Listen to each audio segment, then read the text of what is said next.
Hi, I'm Steve Knight. I'm the president of Crown Seating. When I was a professional race car driver, I was always expected to perform at my very best. When I was facing the prospect of hitting a wall at 160 miles an hour, I developed a great appreciation for a properly designed seat. In a dental operatory, it's just as important for you to have a seat that's designed specific to your size and application in order for you to perform at your very best.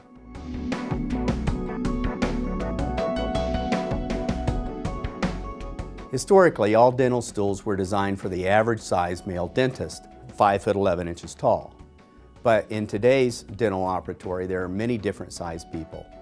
And so the one size fits all mantra is not necessarily healthy from an ergonomic perspective. This particular dental stool is a very common dental stool that's been around for a lot of years. It's got a contour seat, and the seat depth itself was made for that average size dentist. So the seat pan depth was meant to match the distance of his leg from his hip to his knee in this position. Now, where that type of dental stool and that type size seat is proper for the average size dentist, when we get into a smaller user or a larger user, this stool doesn't necessarily fit them as well. For a shorter stature user, this stool is not necessarily the best stool. In this case, the shorter user can't set all the way back in the seat because the leg length is shorter than the seat pan, and so they can't access the benefits of the backrest.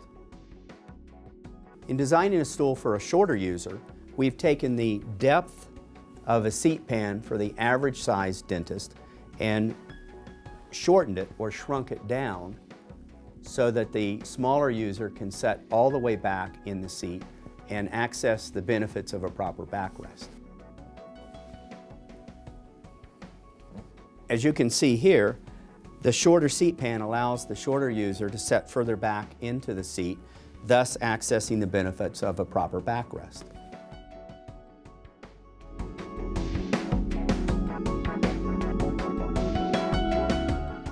For the larger than average user, we've taken the standard stool and we've lengthened the seat pan for the longer leg length. We have also changed the design of the back for a larger, taller back. As well, we've changed the padding in the stool, whereas the average size stool has a single piece of padding in it, all the same density. The larger person's stool has 5 different pieces of foam at different densities in the seat. That is to promote the proper support for the upper body weight through the hip bones, but it has less density out on the leg so that it doesn't cut circulation off underneath the leg.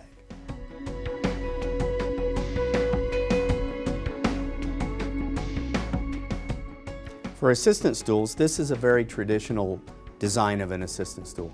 It's got a flat, round seat with an assistant arm. Most users utilize this stool by setting out on the front of the stool, keeping one foot on the floor to keep them from tipping over as they reach for something. To design a better dental stool, especially for a smaller user, we have taken the seat pan depth and shrunk it down so it prevents the user from perching out on the front of the stool. The second thing that we have done is we put an extra thick backrest on the stool to provide proper back support. We have also changed the positioning of where the cylinder meets the seat plate. So it makes the stool much more stable, so I can reach out as far as I can reach and the stool still is stable. That prevents the user, or it alleviates the need for the user to keep a leg down on the floor, thereby not cutting circulation off underneath this leg. So if you want to perform the very best in a dental operatory, don't settle for a one-size-fits-all dental stool. Demand to have a stool designed specifically for your size and application.